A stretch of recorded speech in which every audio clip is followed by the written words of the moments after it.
Nesan de hoje recebe a ginecologista e obstetra Aline Puglia, que já está online aqui com a gente. Aline, muito obrigada pela sua participação.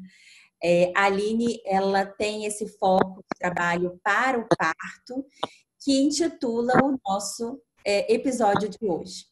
Como diz Michel Odin, é preciso mudar a forma de nascer para mudar o mundo. A frase não é bem essa, mas é mais ou menos nesse sentido, que a gente precisa olhar para como as crianças vêm ao mundo, como a mulher é tratada dentro desse processo, para que a gente consiga atingir mudanças significativas na nossa sociedade. O Brasil hoje ocupa o segundo lugar no mundo entre os países que mais realiza cesárea, se eu não estou enganada com a fonte, a Aline pode me corrigir. E, ao mesmo tempo, nós estávamos conversando aqui um pouco antes da gravação com um movimento de mulheres e profissionais voltados para o trabalho do parto, levantando a bandeira de tornarmos esse momento mais natural possível. E aí, quando a gente fala em termos de parto e vários significados e rótulos, a Aline vai conseguir explicar para a gente um pouco. Eu já vou deixar uma pergunta. Aline, seja bem-vinda ao Papo Nesan. Muito obrigada. E dá para explicar para a gente um pouco sobre essas diferenças de parto natural, parto... A gente escuta muitas formas de falar do mesmo processo. Parto natural, parto vaginal, parto normal, parto humanizado. O que é isso? Muito obrigada pelo convite. É muito bom falar de nascimento, porque a gente sabe que a forma como a gente vem ao mundo, ela determina, ela tem consequências duradouras por toda a vida. Isso já é bem estabelecido, né? Psicólogos já vêm quando estão numa cadeia entrevistando detentos aí condenados à pena de morte, elas vão buscar lá a primeira coisa, né? Como foi gerada essa vida, né? Como que essa pessoa nasceu? E isso é um momento único, né? Só se nasce uma vez.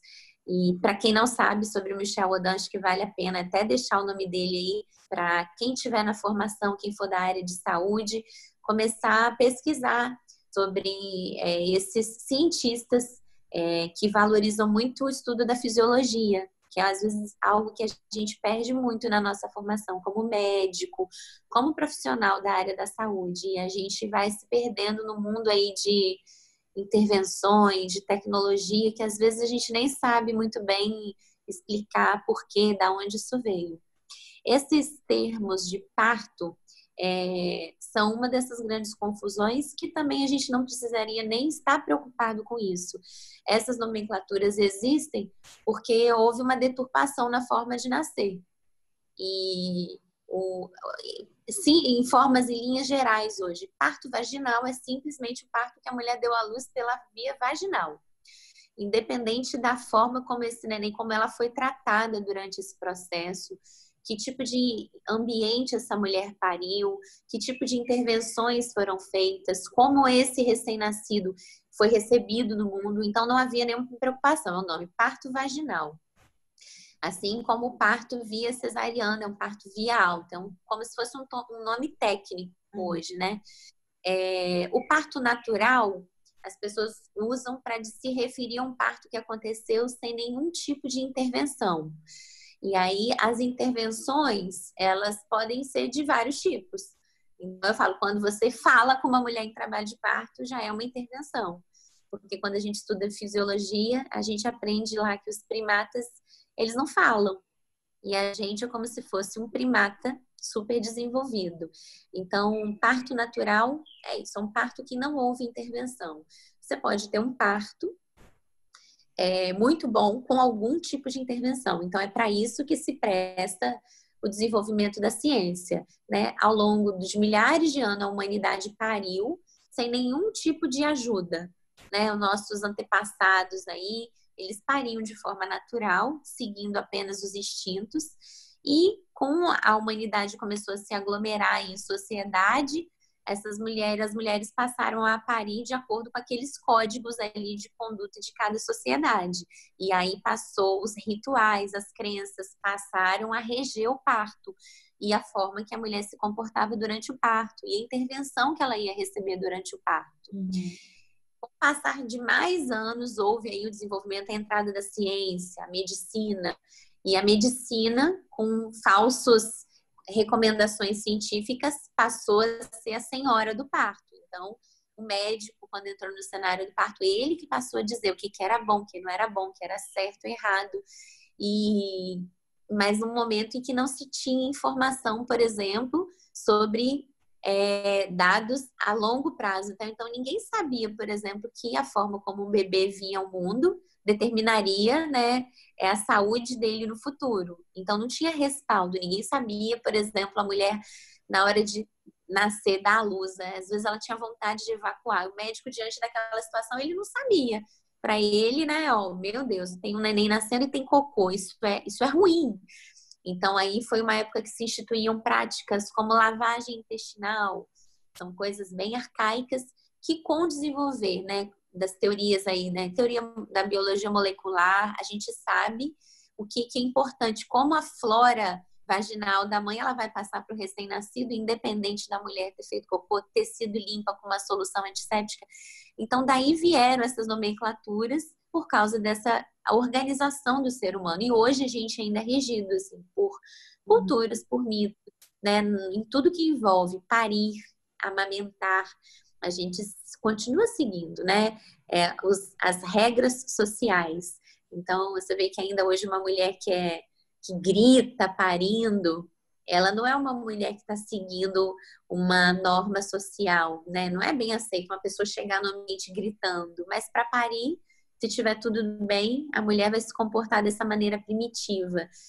Então, criar esses conceitos para resgatar a primitividade do parto e no entendimento da fisiologia e corrigir, né, erros, distorções que começaram a ter no parto com a entrada da figura do médico, criou-se esse nome de humanização, né, que era a necessidade de você devolver de novo o protagonismo da mulher e não do médico, de tentar levar a mulher de novo para esse cenário do que era primitivo do parto e dando o que a ciência tinha de melhor. Então, o parto humanizado é um parto que tem um conceito, né? Ele se baseia num tripé, que é um parto em que é feito ao protagonismo da mulher, em que há evidência científica, então qualquer intervenção que é feita no parto, seja falar se a mulher vai comer, vai tomar um líquido, a mínima intervenção, você fazer ela mudar de posição ou deixar ela ficar do jeito que ela quer,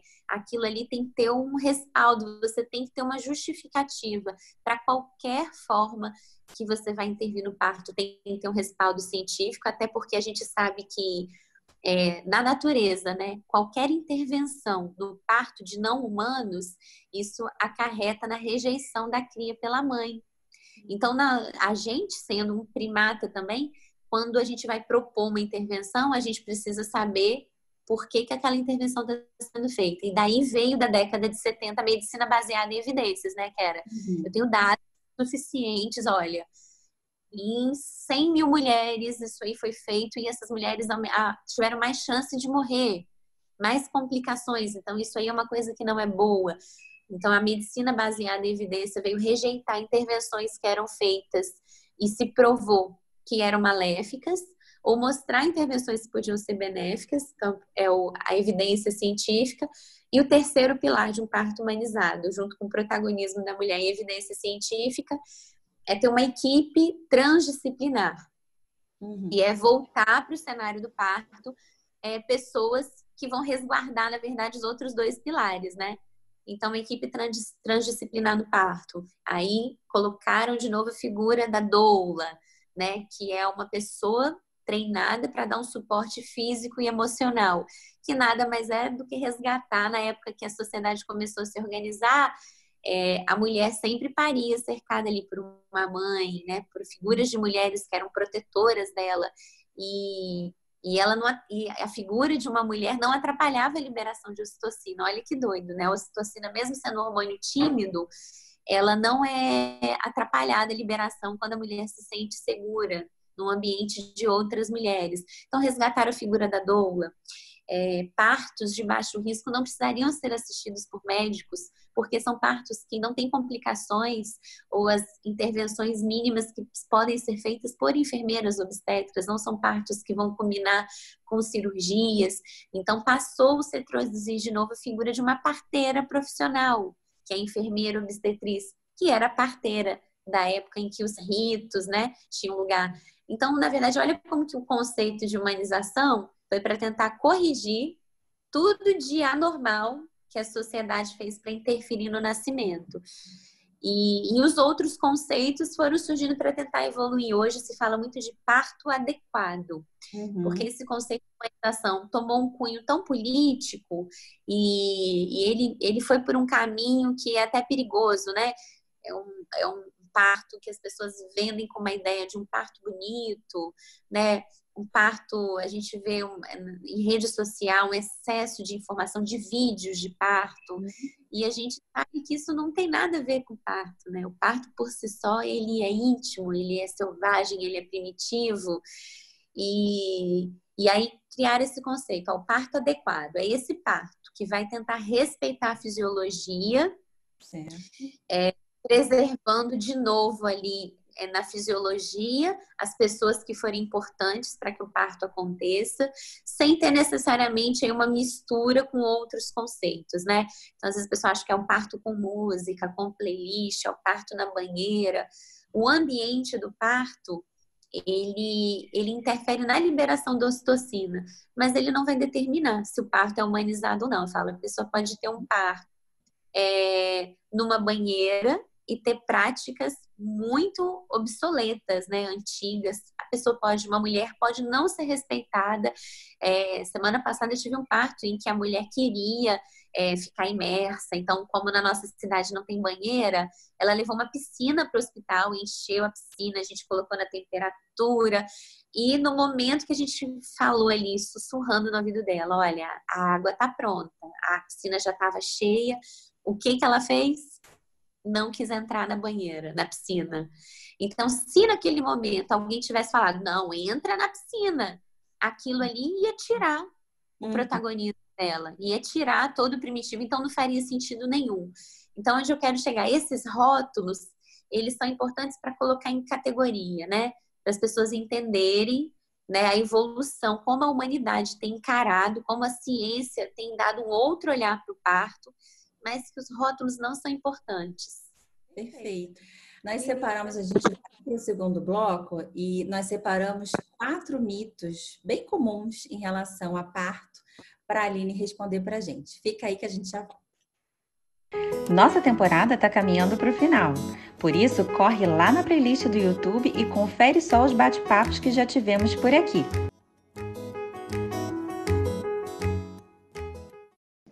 Então, a gente está de volta, a Aline está aqui com a gente e nesse bloco, para ficar um pouco mais dinâmico, a gente já aprendeu um bocado aí sobre fisiologia, questões até históricas em relação a parto, mas agora eu separei 4 mitos ou verdades, a Aline vai explicar para a gente, vamos dizer assim, 4 dúvidas que muitas mamães, muitas gravidinhas apresentam durante a sua gestação. Aí eu vou falar para a Aline e a Aline me responde se está certo, está errado e por que está certo ou errado. Combinado, Aline? Combinado. Tá. A primeira delas, sou nutricionista, então essa eu tinha que perguntar. A mulher está no processo ali do parto, ela pode ou não pode comer? Bom, o parto sendo um processo fisiológico e não passivo de intervenções, ela pode comer, ela deve se alimentar, né? Isso ainda no entendimento de fisiologia, se a gente fosse se aprofundar, ainda há estudos até falando sobre o tipo de alimento, né? Não sei se você já leu sobre isso, né? Alimentos ricos em glicose é o que a gente pensaria que deve ser o ideal e que não é, porque em momentos já houve um tempo que se considerou o parto como uma maratona, então a mulher deveria comer muito, mas não. É a parte do nosso, a mulher tem que relaxar para deixar aqueles hormônios serem liberados. Então, ela não deve comer alimentos tão ricos em glicose. e a mulher geralmente ela não tem fome durante o trabalho de parto. Ela pode ter inclusive náuseas, é um efeito comum da liberação da ocitocina, mas é importante, se ela tiver fome, tiver sem se alimentar, que ela esteja alimentada, para que não haja inclusive repercussão, a mulher fazer hipoglicemia ou hiperglicemia durante o trabalho de parto. Então, a alimentação do trabalho de parto, ela deve ser intuitiva. Se a mulher tem fome, ela deve comer. Se ela não tem fome, ninguém deve oferecer alimento para ela. Então, ela deve buscar. A hidratação durante o trabalho de parto é importante para a liberação dos hormônios, né? E essa questão da glicose, eu acho que eu até me aprofundei demais. Seria um tema para o pessoal da nutrição. Mas é muito importante. Restringir a alimentação da mulher foi algo cultural, né? No momento em que se tinha muito medo do que iria acontecer no trabalho durante o parto. E se essa mulher eventualmente fosse precisar de uma cesariana para parto, achavam que ela tinha que estar com o estômago vazio. Isso é um grande mito também, porque pela própria fisiologia da gravidez, a grávida ela é sempre considerada de estômago cheio. Então, um jejum adequado para uma mulher grávida se submeter a uma cirurgia eletiva seria de pelo menos 12 horas. Então, como nenhuma grávida vai ficar 12 horas sem comer, se ela precisar de uma cirurgia intraparto, vai ser feita e todas as medidas vão ser tomadas, né, para minimizar os riscos de um estômago cheio, mas a gente sabe que isso não tem respaldo para justificar que uma mulher não coma durante o parto. Perfeito. Então, é mais uma forma de respeitar essa fisiologia, essa vontade da mulher, que é comer, come. E eu acho que o nosso corpo também sente, né? Isso a gente não é só no momento do parto. Se a gente parar, ouvir um pouquinho do que o corpo está sinalizando, a gente vai perceber que vai ter aquele dia que a gente quer comer um pouco mais de fruta, tem aquele dia que a gente quer comer uma saladinha, tem aquele dia que a gente quer uma comida mais quente. Então, permita-se, gente, na gravidez e no parto e fora dele, a sentir um pouco o próprio corpo, né? Perfeito. Segundo, quer vir? Dá para ter anestesia e o parto ser considerado humanizado? Sim. Sempre tem uma controvérsia. A analgesia de parto, né, a dor, ela é importante para o andamento do parto. Inclusive, é a dor que faz as contrações terem ritmos. Porque na hora da liberação de ocitocina, em que a mulher tem um pico de dor, ela libera hormônios que amenizam a dor, libera endorfina. E é por causa da liberação da endorfina que essa mulher para de produzir um pouco de ocitocina. Então, daí que vem a pausa das contrações. A dor, ela tem um papel no parto. E se a gente for respeitar a fisiologia, ela tem importância não só hormonal, mas ela tem uma importância social, psicológica, o comportamento que a mulher vai assumir diante das contrações, na hora da dor, vai fazer intuitivamente ela se posicionar de forma que ela amorteça ali os impactos da contração sobre o colo do útero, sobre o bebê. Então, a dor, ela tem um papel mecânico no parto, hormonal, e é importante para a mulher. Se existir algum momento, né, que a dor, ela tire, ela perca um pouco a função dela no parto e ela se torne um problema, a gente tem que saber lidar com a dor. Então, existem métodos não farmacológicos que não sejam remédios ou anestesia, que aliviam a dor do parto. Isso aí é um mundo à parte, né, sobre os métodos não farmacológicos, mas é possível, inclusive em situações de alto risco, uma situação em que a mulher, numa pré-eclâmpsia, em que as mulheres podem contrair um pouco mais, em situações de indução, principalmente nas situações em que o parto foge do fisiológico, ou que a mulher tem um despreparo para lidar com essa dor, em que a gente pode abrir mão do que a ciência nos ensinou e usar, sim, métodos farmacológicos de alívio da dor, pensando sempre que a dor tem um papel dela. Então, toda vez que a gente lança a mão de intervenção, a gente já está um pouco desvirtuando parte do seu caminho. Então, a mulher tem que saber que ferramentas ela tem, como que ela vai lidar com a dor do parto. Por isso que a gente se prepara, daí o plano de parto, né? Como que eu vou enfrentar essa dor? Mas uma opção disponível é ter a analgesia de parto.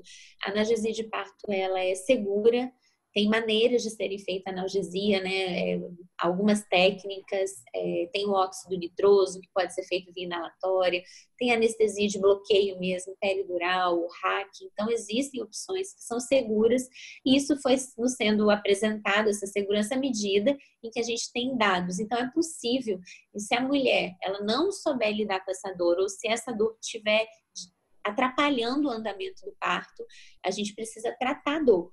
O objetivo do parto não é parir a qualquer custo, é que a mulher tenha uma experiência positiva com o parto, que o parto seja uma experiência boa.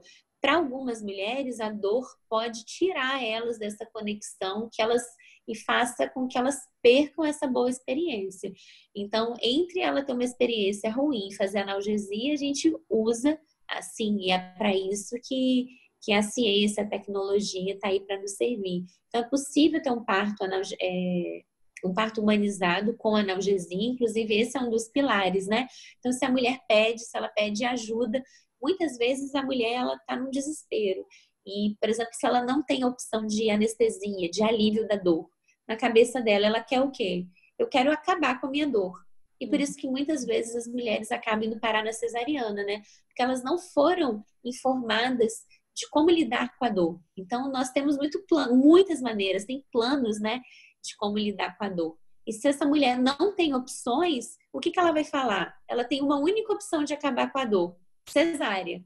Então, muitas mulheres que não são informadas, quando se veem diante da dor, se elas não tiveram preparo, se não sabem que tem ferramentas de lidar com a dor, elas vão pedir uma cesariana.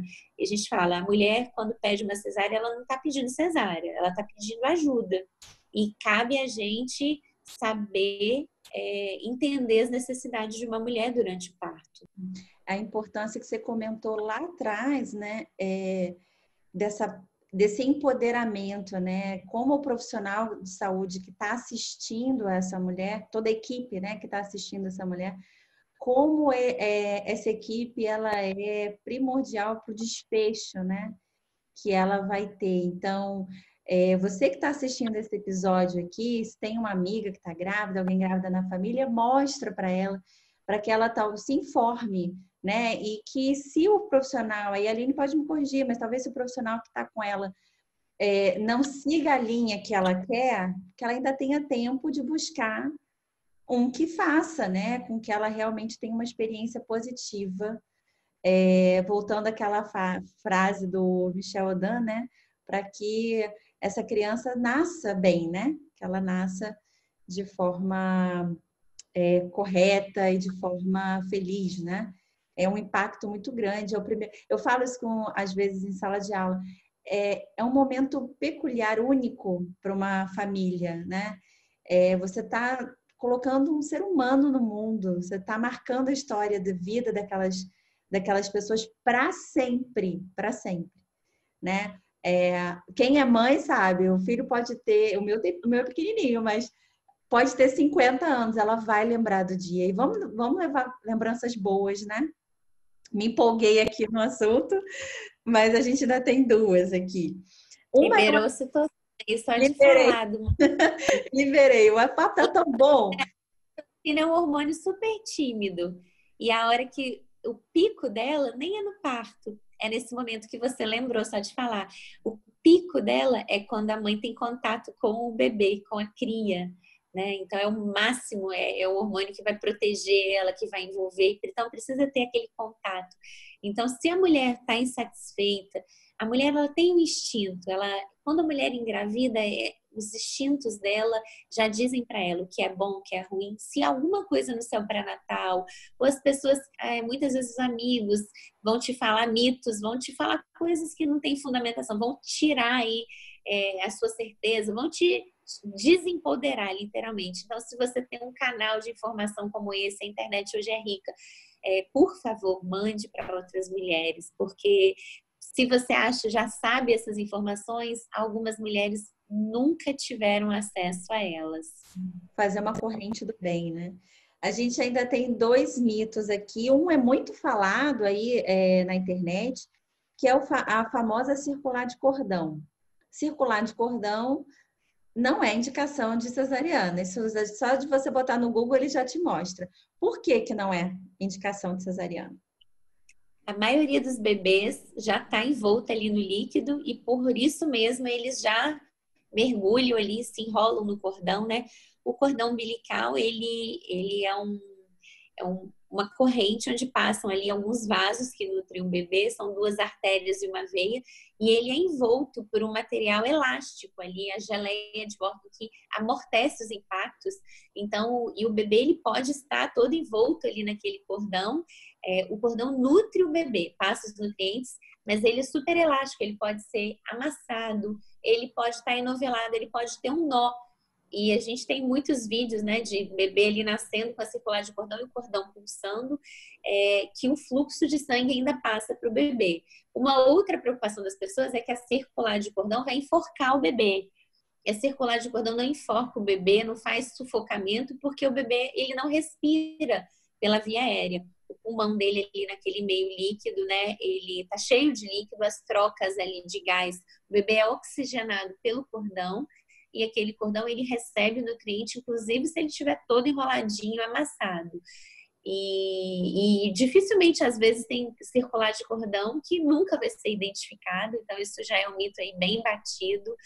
Se alguém te falar isso, que circular de cordão é indicação de cesariana, você já pula fora. A grande maioria dos bebês, pela movimentação dentro do útero, inclusive, é muito mais comum que o bebê nasça enrolado no cordão do que ele não tenha circular de cordão, aliás, que isso ninguém fala, né? E depois que o bebê nasce, o cordão ainda continua pulsando, protegido por aquela geleia, né? Quem já cortou o cordão já viu vídeos.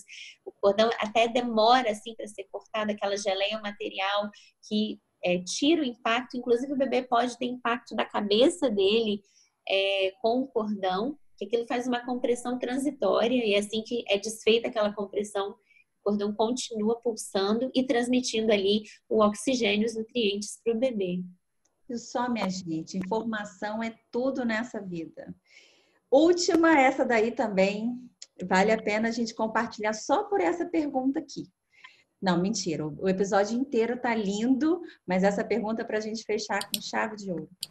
Fiz cesárea, não posso ter parto normal. É verdade ou é mentira?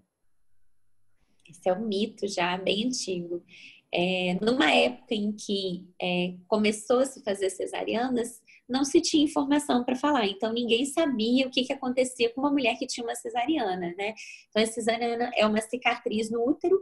Se entendia que se essa mulher entrasse em trabalho de parto outra vez, quando o útero começasse a contrair, ele poderia abrir aquela cicatriz e o útero ia explodir, ia morrer todo mundo, ia morrer a mãe e o bebê. E o que aconteceu foi que as mulheres que começaram a fazer as cesarianas, com o passar dos anos, elas passavam a entrar em trabalho de parto e chegavam na maternidade e começaram a ver, olha, mulheres que tiveram uma cesariana estão parindo, né? Mas já teve uma época, eu lembro, quando eu estava entrando na faculdade de medicina, que chegava uma paciente com cesariana em trabalho de parto, meu Deus, cesárea! Essa mulher chegava, era cesariana de emergência, porque não havia dados confiáveis. Com as evidências científicas, muitos casos publicados, hoje a gente sabe, né, que esse medo da ruptura uterina, ele não é fundamentado. As mulheres com uma cesariana anterior, que tem um intervalo interpartal aí entre os partos de 15 meses, o risco dela ter uma ruptura uterina entrando em trabalho de parto, ele passa a ser igual de uma mulher que nunca teve uma cesariana. Então, já que os riscos são iguais, então não existe nenhuma recomendação. Inclusive, para mulheres que tiveram 2 cesarianas, o risco aumenta discretamente, de modo que ainda assim os riscos de uma cesariana planejada ainda são maiores do que um parto normal. Então, pela própria recomendação do Brasil, existe o manual da Conitec, né, que é o Comitê de Incorporação de Tecnologias ao SUS. Então, é um protocolo do Ministério da Saúde, recomenda que, inclusive, pacientes com 2 cesarianas sejam submetidas a uma prova de trabalho de parto. Elas precisam entrar em trabalho de parto para a gente saber como vai ser a ocorrência. Então, antes de ter os partos após a cesárea, ou no boom da cesárea, era um desconhecimento, né? Imagina, Fernanda, ninguém sabia o que ia acontecer. Então, por medo, muitas vezes, quando o médico não tem informação, ele faz uma recomendação baseada no medo. Uhum. Então, recomendações que existiam, né? Eram as recomendações baseadas na opinião de especialista, que é uma recomendação fraca hoje. Se você tem evidências fortes para sugerir o contrário, então é a mesma coisa que eu falar, olha, na minha opinião, então a minha opinião, eu posso ter uma experiência muito pequena, né? Eu posso ter acompanhado 1000 partos, que esse número é muito pequeno para eu extrapolar e te dar algum conselho. Então, toda vez que um médico no pré-natal ele vai emitir uma opinião, ele tem que falar, olha, existe evidência científica de que parir após cesariana é seguro. Ele pode até dar a opinião dele, mas ele tem que deixar claro. Eu nunca acompanhei em parto. Então tá. Então você tem liberdade aí para ir para outro médico. Eu acho. Tá, doutor. Então você escolhe aí no seu sistema de crenças se você fica com a ciência ou se você fica com a opinião do especialista. Perfeito, gente. Disse, não dava para a gente ficar aqui horas e horas conversando sobre esse assunto com uma pessoa tão querida como ela, super explicadinha. Aline, muito obrigada.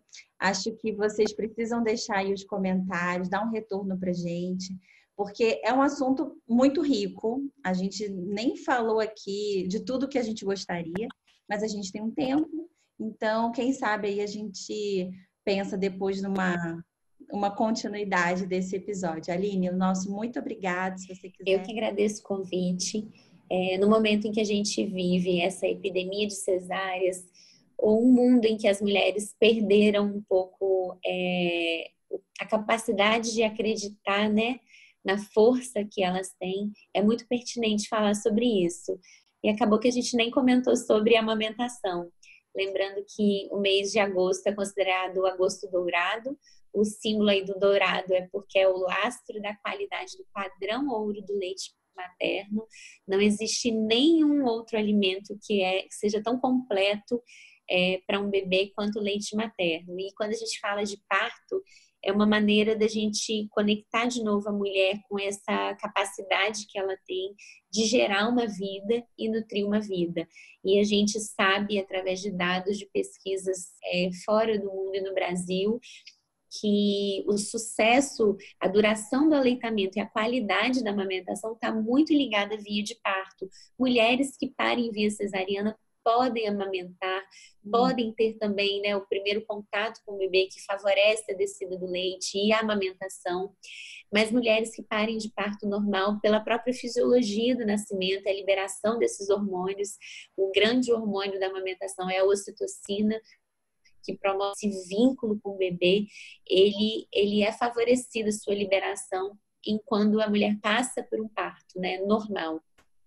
Então, existe essa relação aí de sucesso que, na verdade, ela está refletindo, né, todo um processo aí que respeitou um processo fisiológico, né, e principalmente a capacidade da mulher saber que ela é capaz de fazer isso, sim, sozinha, por ela mesma, independente das condições do ambiente, de ser rica, de ser pobre, do contexto em que ela vive, e nada vai ser tão perfeito quanto esse alimento que ela fornece sozinha para o seu filho. Então, levantando essa campanha do Agosto Dourado, é importante aí, em especial na nossa cidade, né, que a gente lute aí para fortalecer esse vínculo mãe e filho, para que as mulheres continuem amamentando. Isso vai determinar aí as características, né, ao longo da vida desse bebê, todas características de saúde, sistema imunológico. Aline, muito obrigada de novo. Espero que vocês tenham gostado. Curtam o vídeo, compartilhem. Tem tanta informação aqui bacana. E a gente aguarda vocês no próximo. Um beijo. Tchau.